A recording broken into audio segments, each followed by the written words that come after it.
topic I think Ms. Capter raised, which is Ukraine, and I really appreciate your comment that when you refer to partners on our side like Ukraine, so I'm glad we still consider them partners on our side. Last week, the Ukraine Defense Contact Group met in Brussels. I know we did not attend, you did not attend, and I don't believe you appeared even remotely, but that was a meeting in which allies coordinated billions in aid to help Ukraine.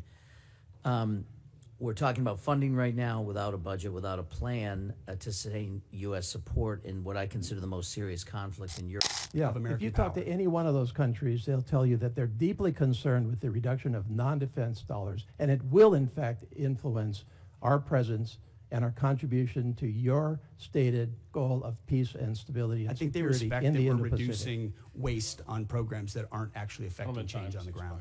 Mr. Diaz-Balart. Thank you, and to three of you, thank you. Thanks for being here, and thanks for your service. Mr. Secretary, I have two questions. First one is, and you mentioned recruitment at the beginning. During the last 4 years, we got used to just hearing how the recruitment was not doing well, and it was just the new reality.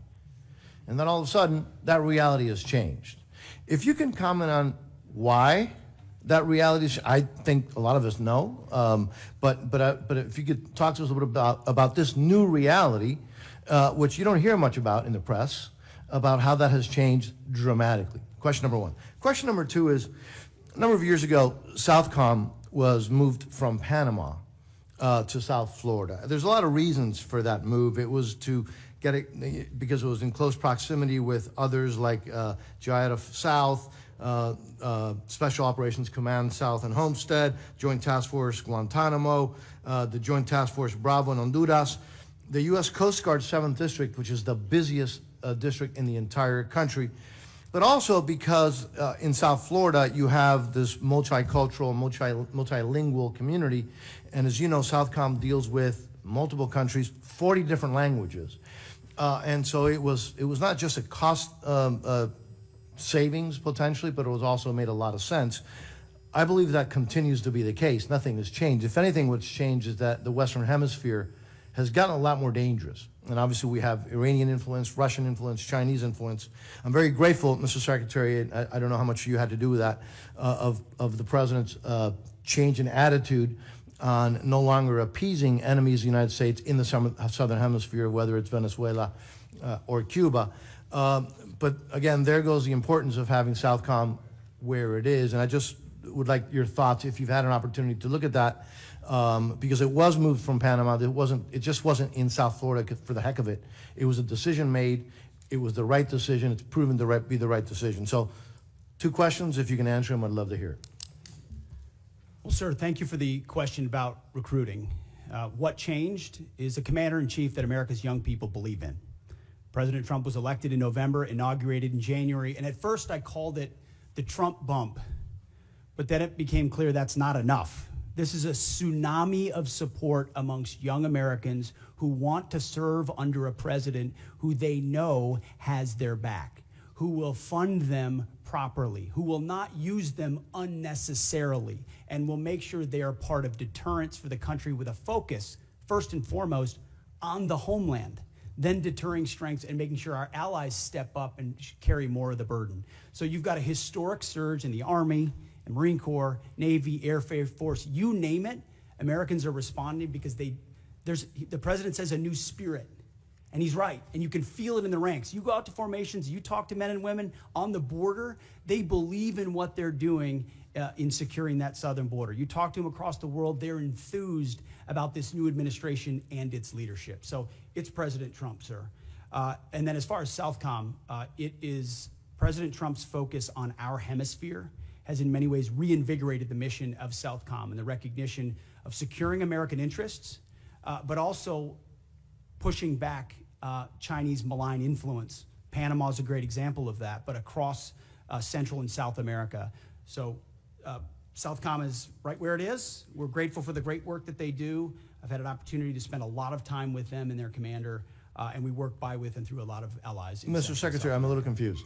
Are you telling me that the folks that are now voting with their commitment to the country are not upset that they're not able to use different pronouns? That's not. Is that not a priority for the folks that are now signing up for our military? Well, sir, if they wanted to get a woke indoctrination, they could just go to college.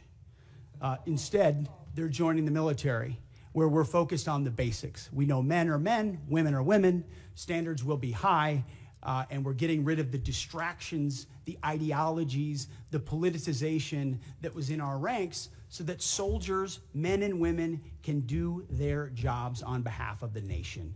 I think that's all that American people, all the people who want to serve want, is that clarity and that support, and President Trump is giving it. Well, Mr. Secretary, I would also add that I think having you there has made it very clear what the attitude is. And I will tell you, to me, it's really, really refreshing, and I thank you all. I yield back. Thank you, sir. Yields back, Ms. Lee. Thank you, Mr. Chairman. Thank you for being here. Mr. Chairman, I ask unanimous consent to submit to the record an article from the New York Times entitled, "China's Chokehold on This Obscure Mineral Threatens the West Military." Without objection.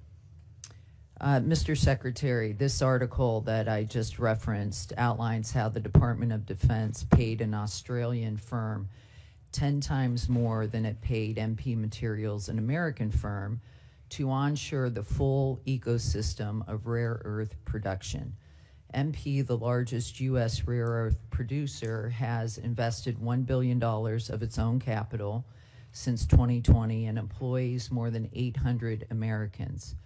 Yet it was undercut by an Australian firm that never even broke ground in the U.S. MP Materials is ready to install their samarium processing equipment and help the U.S. combat China's export controls.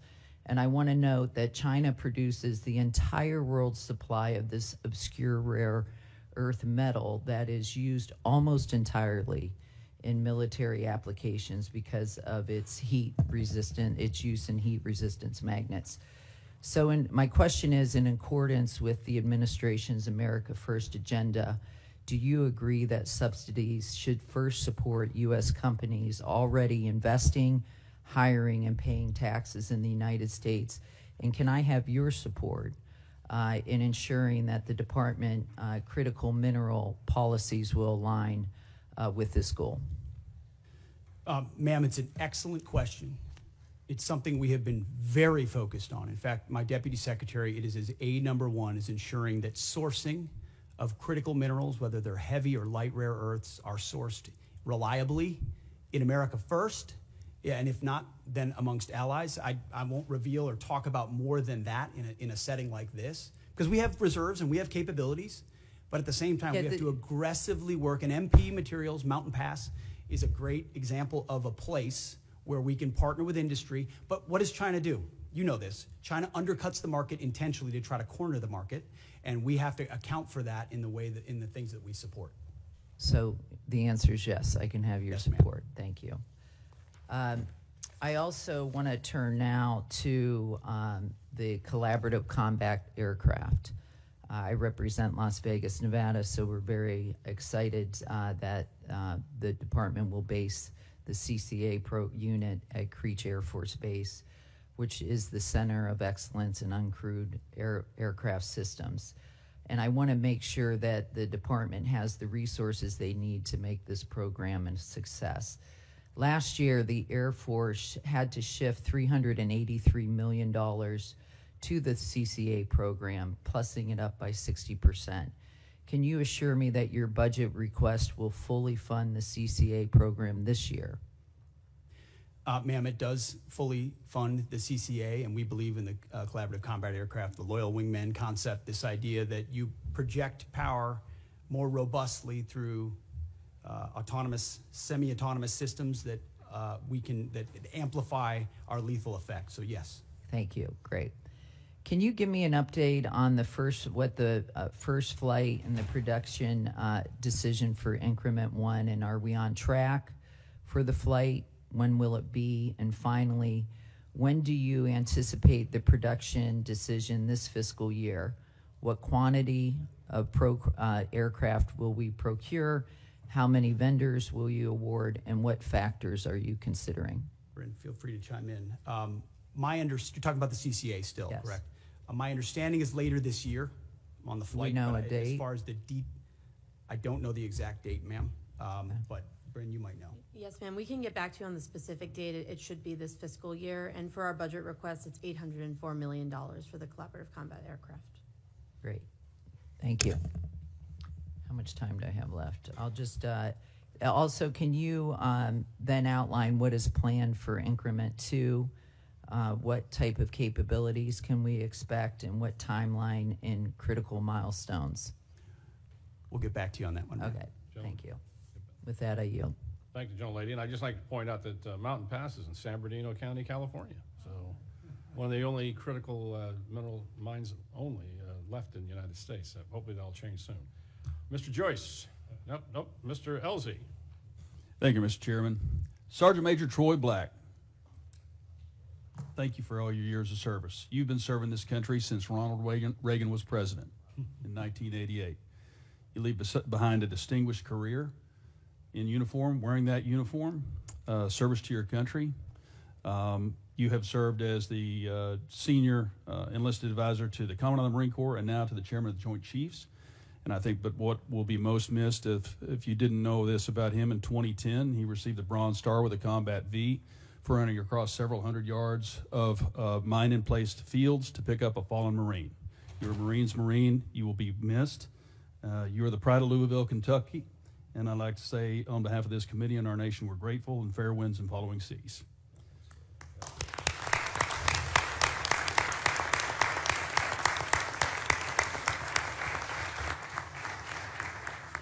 Secretary Hegseth and General Kane and Ms. McDonald, glad you're here. I'm personally grateful for your service to our country and for sharing your valuable time with us today.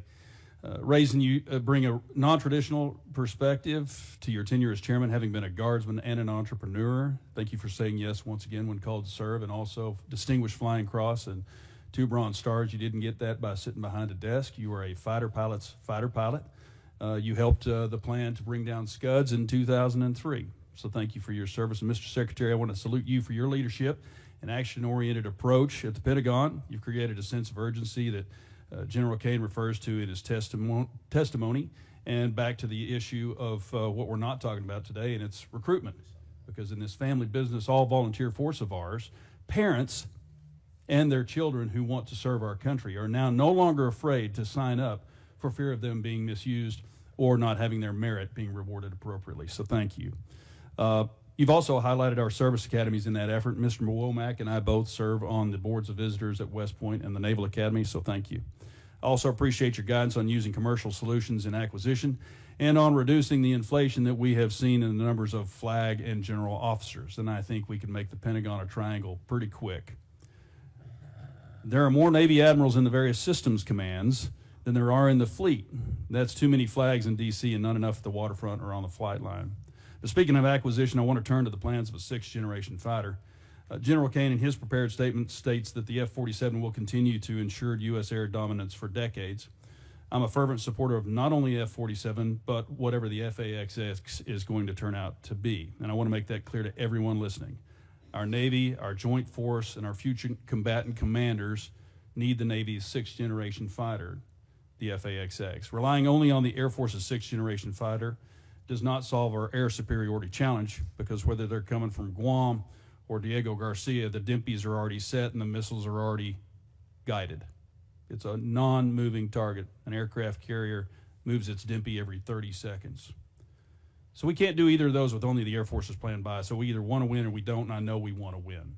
We have to do it with the FAXX. And a 3-year delay is a de facto cancellation and a win for China, and they are watching. And don't take my word for it. They're conducting unrestricted warfare against us right now.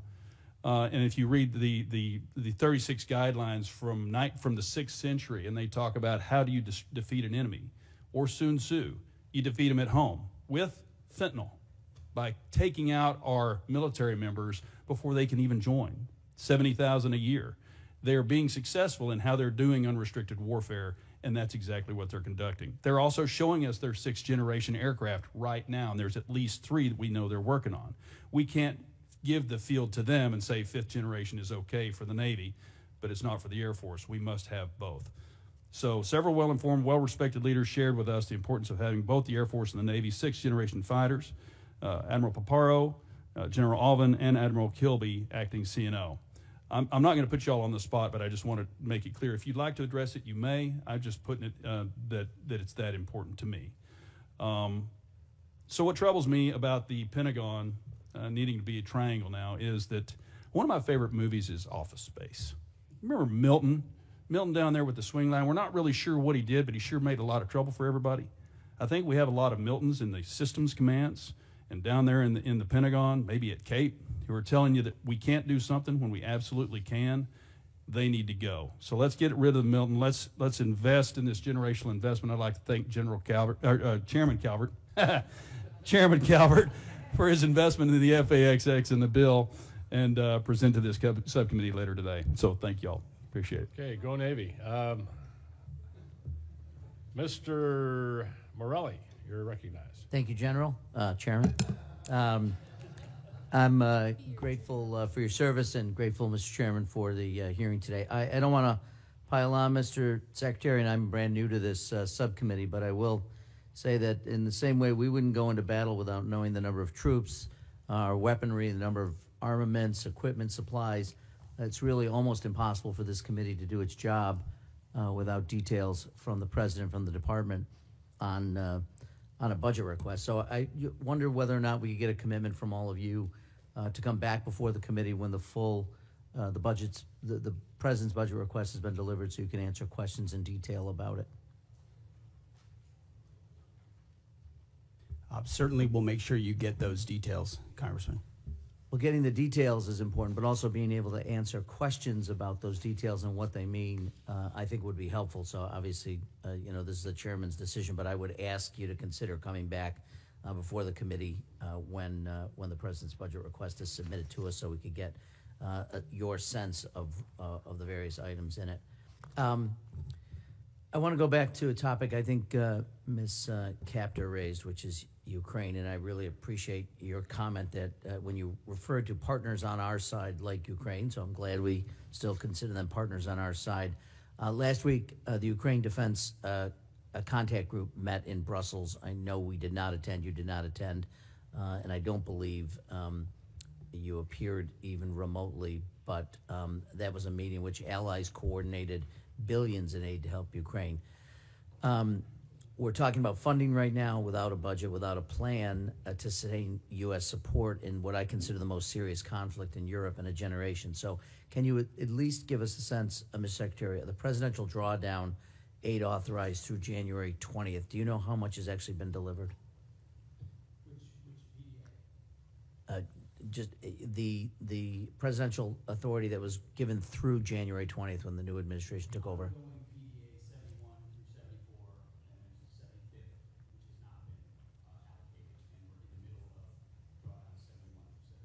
Okay. Do you have a sense of the how much has actually been delivered? I don't know the exact amount that has been delivered, but we're actively monitoring it, as well as the lifespan of certain munitions, what munitions remain critical for us, critical for them, critical for allies like Israel. We're paying very close attention to it. Okay. And you can give us a detailed, thank you. Do you know whether the department or the president is prepared to ask for funding for the Ukraine Security Assistance Initiative, and at what level? It is a reduction in this budget. As you know, this administration takes a very different view of that conflict. We believe a negotiated peaceful settlement is in the best interest of both parties and our nation's interests, especially with all the competing interests around the globe. I don't think the word victory has been well defined, or the path to it. And as a result, a path to peace that stops the killing and the carnage is something that President Trump is very invested in. Well, look, I would certainly, I think I would define victory as making sure incursions, illegal incursions by the Russian Federation into Ukraine, which is a sovereign nation, would be a victory, but I'll leave that aside. I want to just touch briefly on, with the limited time I have, the President's announced $175 billion Golden Dome. It's been talked about. I know that what has been talked about, we understand that reconciliation includes a $25 billion down payment We haven't really received much in clarity on the specifics. Can you tell me what the $25 billion will be used for? Excuse me. There are many specifics that are not fitting for this setting. We're happy to get you at the appropriate level the specifics you request. But what we've done is we've built out the entire understanding of what the architecture would look like, ensuring it includes existing capabilities that can be fielded rapidly. As President Trump has made the case, we need this now, not conceptually in the future. You know, we had SDI under Ronald Reagan, which was a concept. We've fast forward to the ability to deliver these things, and the American people deserve that kind of protection. So multiple layers for multiple different types of threats, coordinated with sensors, both on the ground and in space at other layers. And we've got one of our best Space Force generals fully focused on that project in General Gutlein, who has a background in understanding those types of architectures. So we've pulled the program up to the Office of Secretary of Defense to make sure it's monitored on a monthly. Can you tell us what the even more regular appropriations basis. request will be for Golden Dome in the 26 fiscal year? Well, the gentleman, Go ahead. Bren, excuse me, Ms. McDonald, you can get back to us on that and Sir. for the record, and we would appreciate that. Mr. Fleischman, you're recognized. Thank you, Mr. Chairman. Want to welcome Secretary Hegseth, General Kane, and Mrs. McDonald. Thank you.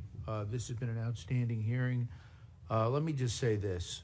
The world is a dangerous place. The nation is a dangerous place. Heartfelt thank you to each and every one of you officers stepping up and for doing an exemplary job. Thank you so much. As most of you know, I represent the 3rd District of Tennessee. That's the Great Oak Ridge Reservation, birthplace of the Manhattan Project. In addition to serving on this prestigious subcommittee, I'm the chairman of the Energy and Water Subcommittee, which has the NNSA. I'm deeply involved in the recapitalization and modernization of our nation's nuclear deterrent. It will come as no surprise I have concerns about both our progress and posture. Our progress is a concern as we are recapitalizing the entire nuclear deterrent all at once. Meanwhile, Russia has recapitalized its triad minus some bombers, and China is rapidly expanding its numbers and fielding a triad. Of course, there's also North Korea and the looming prospect of a nuclear Iran. As we focus more on the Pacific, our post-Cold War posture is a concern due to the lack of in-theater non-strategic nuclear weapons. This creates a deeply worrying capability gap in the most critical theater. I'll ask my questions and ask for your answers in. First, Secretary Hegseth, given this troubling strategic threat picture, what is your outlook on the current pace and scope of nuclear recapitalization? And then General Kane, what are your ideas to fill this non-strategic nuclear capability gap in the Pacific? Are there any ways Congress can better support the department's efforts to meet these increasingly tight deadlines? And I'll listen to your responses. Thank you. Sir, thank you. First, if I would just take liberty, both the chairman and I have taken up almost all the oxygen from Bren McDonald here. I would just take issue with the characterization that we have not delivered a budget and we don't have details and we're not delivering on it. She and her team have done a fantastic job of working as rapidly and as detailed as possible to deliver what we feel very confidently is a robust, detailed delivery of the president's agenda for FY26. So, Bryn, thank you for the work that you're doing and all the details and focus on that have come through. And that the nuclear triad is certainly a part of it. NC3, every single aspect of that. Sentinel with the Nunn-McCurdy breach has to, we are taking a very hard look at that while fully funding it. Columbia class, critical. B-21, which for the most part has been a success story, but needs to be continually monitored as any major platform does. And then the SLICM-N as well, investing in that capability, considering the advantages we have on the submarine side. So we are fully funding, in fact, even more so in most cases, that capitalization and modernization, which we have to, considering what our adversaries are up to. Thank you, sir. Sure, I just echo the Secretary's comments about non-strategic nuclear weapons, SLCM and the others. I think it really, for me, centers around 4 C's that we got to do across the enterprise. Change the culture to get after it faster. That's the first one. We got to create competition across the continuum in the defense and national industrial base. We need to buy better contracts and get greater capacity. So no ads other than that, Congressman. Thank you. So if I may, you all feel reasonably comfortable with the way that we're modernizing our triad? Well, sir, I'm not comfortable with the way the Sentinel upgrade had been happening. Understood. With the recognition that it is behind and can't be. And so we're getting at dynamic ways to address that. Different alternatives. Our Deputy Secretary and his team very focused along with Bryn. What do we fund? Why do we fund it? How do we look at new ways to do it? Because the way we've approached it so far has gotten us nowhere fast. Thank you. By the way, I welcome you all to visit Oak Ridge at any time. Thank you, and I'll yield back. Thank the gentleman. Mr. Aguilar. Thank you, Chairman General Calvert. That's right. Thanks to the witnesses for being here. That's okay, Private. Go ahead. The clock's still moving, Mr. Secretary, I want to express my severe concern with the deployment of the National Guard in Los Angeles without consultation of the state of California. There have been photographs that have shown these troops sleeping on the floor and have not been provided fuel, food, or water by DOD. How long will this deployment last, and why were we unprepared to provide them basic necessities such as food and water? The commanders and troops on the field are very well prepared, sir. They responded incredibly rapidly to a deteriorating situation with equipment and capabilities. We have made sure from the top down, as a Secretary of Defense who's been in a unit holding riot shields outside the White House during the chaos of the summer of 2020, I know what it's like to be immediately deployed into a situation like that. There are moments where you make do as best you can temporarily, but we are ensuring they're housed, fed, water capabilities in real time from my office, because I care that much about the California Guard and the Marines and the men and women who are supporting our ICE agents on the ground. You should check It's with your true office. every day, and that's a disingenuous attack that misrepresents how much we care about our troops and long what will they're the doing to deployment defend ICE agents. I'm not going to take the fact that we don't care about the troops. Nobody cares more about the troops at the top than this Secretary and the Chairman and our How long department. will the deployment last? We stated very publicly that it's 60 days because we want to ensure that those rioters, looters, and thugs on the other side assaulting our police officers What is the know that we're not estimated going cost? anywhere. What We're is the here to estimated- maintain the peace on behalf of law enforcement Secretary, officers in Los Angeles, appreciate which you Gavin answering the Newsom question. won't do. What is the estimated cost of the deployment for the Guard and the Marines to LA, and where's this funding coming from? Will it be coming from quality of life programs that affect our service members or our families? If you want to wait till I finish. Before the I hand it to- question, before I- such as updates, housing and barracks. Before I hand it to Bryn, the insinuation that we're pulling money from housing and barracks in order to fund this is disingenuous and incorrect. I'm just asking. Bryn can give you the numbers, absolutely. So the current estimated cost is $134 million, which is largely just TDY costs, travel, housing, food, etc. Where's it coming from? That's the cost, but where's it coming from? Out of their O&M accounts. With the most recent deployment of the Marines, Mr. Secretary, what's the justification for using the military for civilian law enforcement purposes in LA? Why are you sending war fighters to cities to interact with civilians? Every American citizen deserves to live in a community that's safe, and ICE agents need to be able to do their job. They're being attacked for doing their job, which is deporting illegal criminals. That should happen in any city, Minneapolis or Los Angeles. And if they're attacked, that's lawless, and President Trump believes in law and order. So he has every authority, and he has done mobilizing National Guard or active duty troops under U.S. code to protect federal agents in their job, which is exactly what we're doing, and we're proud to do it. We're proud to do it. 10 U.S.C. of the U.S. Code 12406 as a legal basis that the president used cites 3 examples and circumstances for the Guard. Invasion by a foreign nation, rebellion or dangerous rebellion against the authority of the government of the United States, or the president is unable with regular forces to execute the laws of the United States. Which authority is triggered here to justify the use? I don't know. You just read it yourself, and people can listen themselves, but it sounds like all 3 to me. If you've got millions of illegals Think and the you don't know where president they're is coming unable from, to they're execute the laws of the waving United flags States? from foreign You just countries said- and assaulting police officers Said and the law president enforcement is officers. unable to That's the execute problem. the laws of the United States? No, That's- the governor that's of pretty California is unable The to code execute the says- laws of the the United code says States. the president. You said The all three governor apply. of the California has failed to protect his people, along with the mayor of Los Angeles, and so President Trump has said he will protect our agents, and our Guard and Marines The are law proud to do also it. says, Mr. Secretary, that the orders for these purposes shall be issued through governors of the states.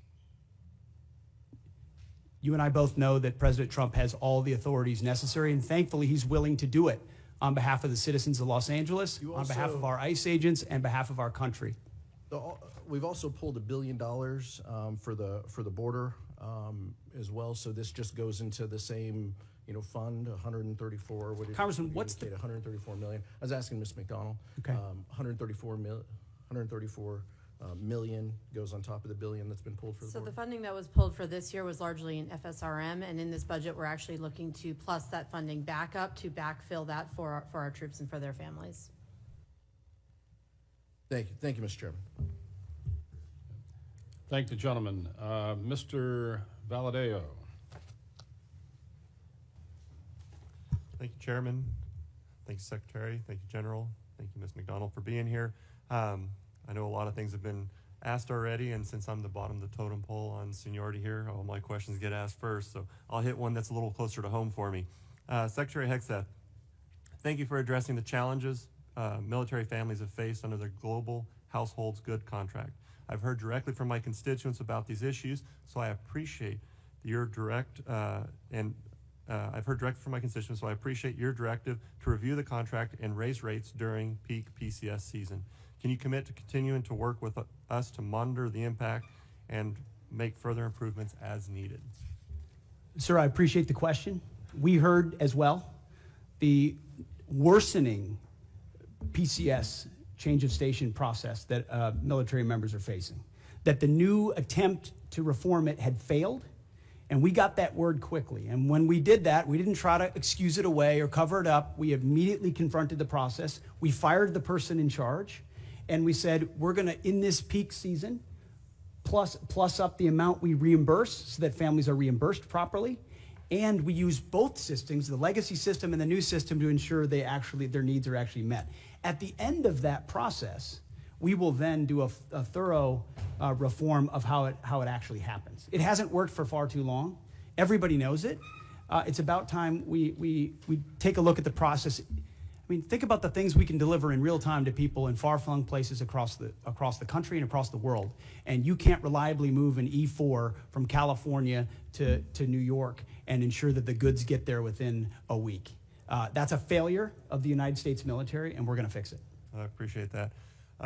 Next question, Secretary Hegseth. With rising tensions involving Russia and China, what steps is the department taking to ensure our defense industrial base can meet the surge of demands across multiple theaters? Are we seeing adequate investments in munition stockpiles, logistics, and supply chain resilience, in particular when it comes to critical inputs like rare earths and other essential minerals? I would just echo exactly what you said. It's because of the urgency of the moment, the reality of the threats we face, the threats that are joining forces in sort of an anti-American, anti-Western bloc, are developing capabilities that they're fielding and trying in other theaters to refine them. The munitions that we have, where we use them, how we procure them, and what we use them for, the supply chain that goes into the materials on those munitions. Unfortunately, we inherited a department that didn't pay enough attention to that seemed to think sourcing from adversaries was going to be okay in a time of contingency or crisis. We are changing that. Or content to make the same munitions we've had in the past because, well, they were made in somebody's district or they were made in somebody's state, and that's the way we always do it. We're not doing that anymore. We're making the tough calls based on the threats we face, matching it to the capabilities, and I'm happy to sit in front of every and any committee and explain why we're doing it, because it's about time. It's about time we challenge that, and that doesn't mean we don't want input. We do want input. We know why people are invested in certain programs and certain systems, but it's our job to make the tough calls, and President Trump has asked us to do that. I'm willing to make the tough calls, whether it's on personnel, systems, platforms, modernization, and partner with folks like General Kane and the Joint Staff who've been with us in every step of the way. I appreciate that. So we got a little more time. So Secretary Hegseth, as the department looks to stay ahead of near-peer threats, will the defense budget continue to invest in hypersonic weapons and defense systems, including unmanned, high Mach, and next-gen aviation technologies? The answer is yes. In a way, unfortunately, the previous administration did not. So if you're looking at long-range fires, autonomous systems, hypersonics are part of warfare of the long-range drones, a part of the warfare of the future. That means we're investing in them to be better than our adversaries. Not accept the fact that we have matching capabilities, but what more can we do to enhance those so we're ahead of the curve? Because when President Trump says we have the best platforms, the best systems, the best fighters, the best ships, the best vehicles, he means it, and we mean business on it, and we're going to deliver it. All right, thank you. And I've got 30 seconds. So General Kane, if Congress had $1 extra to invest today most effectively to strengthen our deterrence posture against China, Russia, and threats in the Middle East, where should it go? 20 seconds. Wow, I'm gonna take 19 of those, Congressman. Probably in munitions. I don't know how much we'd buy for $1, but I'd want to make sure that the joint force is properly armed at scale at the tactical edge, and the youngsters that volunteer to serve have what they need. I appreciate that. Thank you, Chairman. I yield back. Thank the gentleman. Mr. Joyce. There we go. Thank you, Chairman. Secretary, everybody, I appreciate we had to go out to you wouldn't believe this, but there are other hearings taking place. So I went over to bug Secretary Turner and now came back, so it's your turn. Secretary Hegseth, your April 30th memo on Army transportation and acquisition reform directs the Army to expand prepositioned stocks of equipment to the Indo-Pacific. I expect we would need to enhance our industrial base capacity to support this effort. Can you discuss the importance of increasing prepositioned stocks in the Indo-Pacific and how this affects the Army's resources for FY26? It's a great question because it marries up two things that need to be linked and synced and often aren't, right? The capabilities that we have in the priority theater and where we preposition those capabilities. So my job exists on multiple axes of that. One is working with allies and partners to make sure we have places to preposition them, many of which we can't talk about here today, but in the event of a contingency, we can't be relying on a supply chain that reaches all the way back to the States or even to Hawaii or even to Guam. You need to recognize the prepositioning of stocks. But then you have to have those stocks, and they have to be the relevant ones for the systems that you're deploying, and you need a defense industrial base to deliver on that, which is why we've made historic investments in munitions, focusing on priority munitions that would be applied in our priority theater, with a recognition that every munition we spend somewhere else, and I say that as someone who, very proudly, we conducted a very successful freedom of navigation campaign against the Houthis to ensure that our ships don't, and by the way, 2 of our ships transited the BAM successfully and the ceasefire held very recently. So doesn't mean you don't expend munitions, you judiciously expend them with an understanding that you have to safeguard others for future fights and prepositioning and then invest in your industrial base. And I think that's why you see a budget with a 13% increase. 13% increase in a defense budget is significant and allows us to both invest in the president's priorities and fast-track munitions that we're going to need. For a guy chairing a committee that has to cut his by 57%, I can tell you getting a plus 13 is a lucky day. Chairman Kane, our forces face growing challenges sustaining operations across contested environments, particularly in the Indo-Pacific. China is investing in capabilities designed to disrupt supply lines, access to forward operating bases, and target critical logistic nodes. What steps are you taking to strengthen contested logistics capabilities, and what investments can Congress make to ensure that you have operational resilience? Well, Congressman, thanks for the question. You know, history tells us that professionals talk about logistics, and that's what was the big differentiator between us and our adversaries in World War II, is really the logistics power.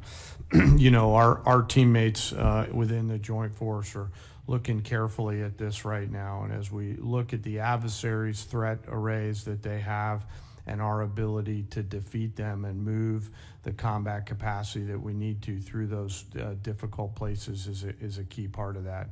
I don't have a specific number for you, but what I'll commit is, as we think through what contested logistics looks like, as we think through what forward supply points on the first and second island chain might look like, we'll stay close with the committee to make sure that we're communicating early, often, and always about what our needs are. I certainly appreciate that, and I throw out that having a small Air Force Reserve airport in Youngstown, Ohio area. Some great C-130Js up there, Thank you. Congressman. Yeah. Appreciate the help on our fire department for the new inventory we got. But the old stuff we had there, you had maybe 8 planes. You were cannibalizing 3 to feed the 5 because we didn't have parts and storage and those type of things. And I think that's has played out in other areas for us as well. And we need to not only make sure we have the manufacturing industrial base, but we also have the ability to have the parts and inventory on to keep all those things online, or we have to remove them from service. Yes, sir. I know General Alvin and the team at the Air Force is looking hard at that too, to make sure that we've got the right stuff on the shelf prior to that we need, not just in the C-130 community, but the other airframes within the Air Force, and frankly, the Joint Force. Parts are always going to be a driver. And I'm really encouraged by the innovation that's happening to look at things like additive manufacturing, where we get a hold of the specs from companies like Lockheed and others and can just 3D print right on the spot of the requirement. Those have to be in any procurement you do from now on. Yes, sir. I think so, sir. It's, the force of the future will fix on the spot. So they'll need to be able to have the parts right there. And as we look at mission command and delegating authorities and responsibilities to our younger commanders and complex command and control problems, part of that is going to be the ability to sustain our force out there at the edge. Thank you very much, General. Yes, sir. I yield back. And thinking of logistics, it made me think at, General Marshall, who went out in the 30s and met with a young lieutenant colonel, and said is the best logistics officer I've ever met. And that was General Eisenhower. 3 years later, he was a 4-star general. So wars, logistics are important. Mr. Anderholt, you're recognized. Thank you, Mr. Chairman, and thanks everyone for being here today, this morning. And as we wrap up the hearing today, let me say the Golden Dome Initiative represents, in my opinion, a substantial investment in our national security, and I credit this administration in pursuing this bold project, and I share your ambition for it. So thank you for moving forward on that. I want to follow up with from my colleague from New York. The president has said that he has chosen an option that will total $175 billion. Can you confirm that number, and when do you hope to make this system of systems operational?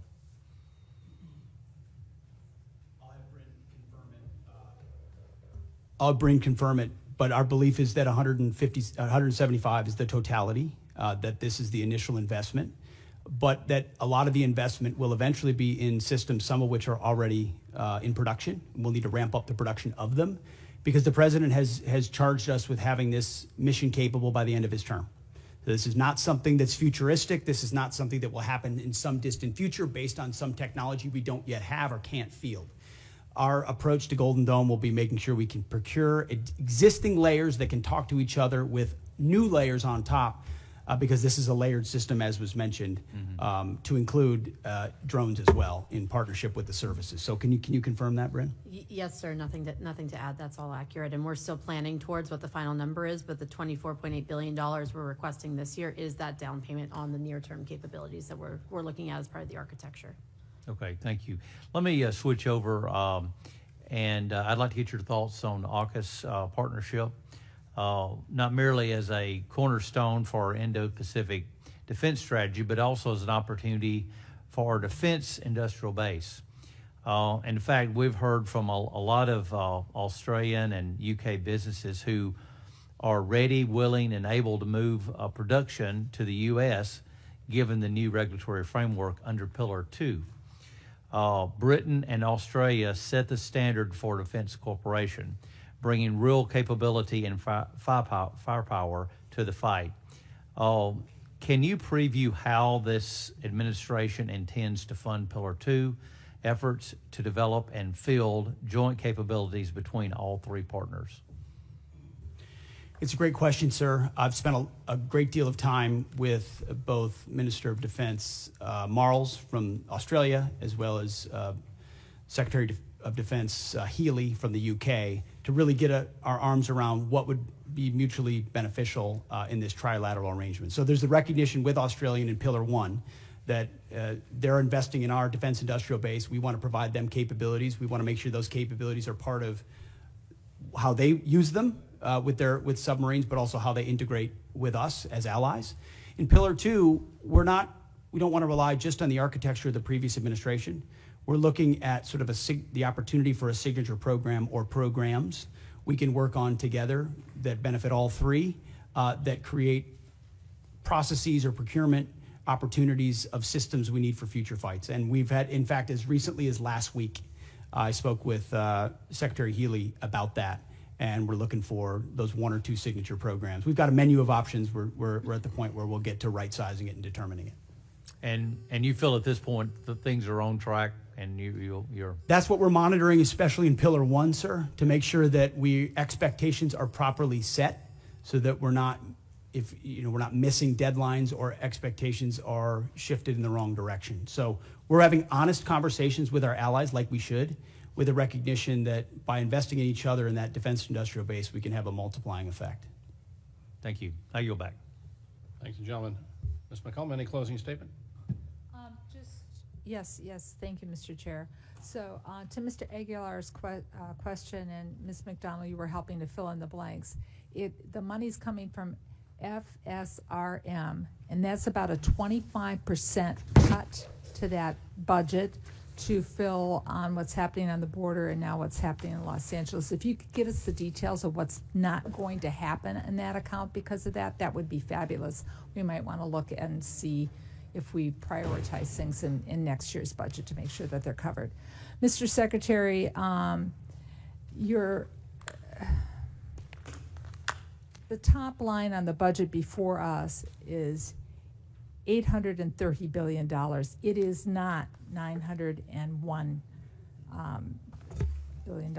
It's just not. That's the number we have to work with. You can talk about an increase. You've got a lot of things baked in. Hopefully that goes in reconciliation, $6 billion for revitalizing shipyards, 3.5 for F-47s, 25 for Golden Dome. But that's all in reconciliation.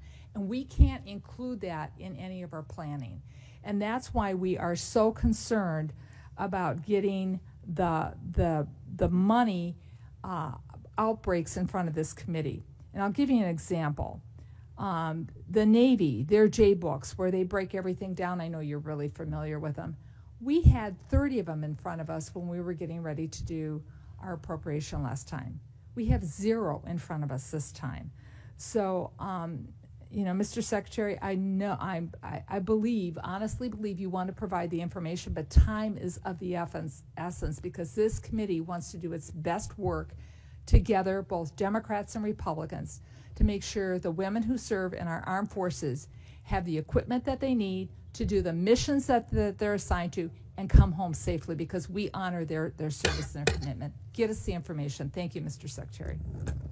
I thank the gentlelady, and I just make where we're going to agree that we need some more detailed information. We're going to go ahead and we're going to go upstairs here and do the subcommittee mark, but then we're later this week we're going to do the full committee mark on this bill. The Senate is pushing off doing their appropriation bills in general until after reconciliation passes because they want to incorporate that. But we don't have the luxury of time. We'll just have to work out the differences we have in conference. But it's hard for us to do our job without the J-books, without the detailed information, and I know you know that. And so you might talk to your friends at OMB, and if OMB has any friends, I don't know if they do, but and see if they can get this going for us because it'll be very helpful.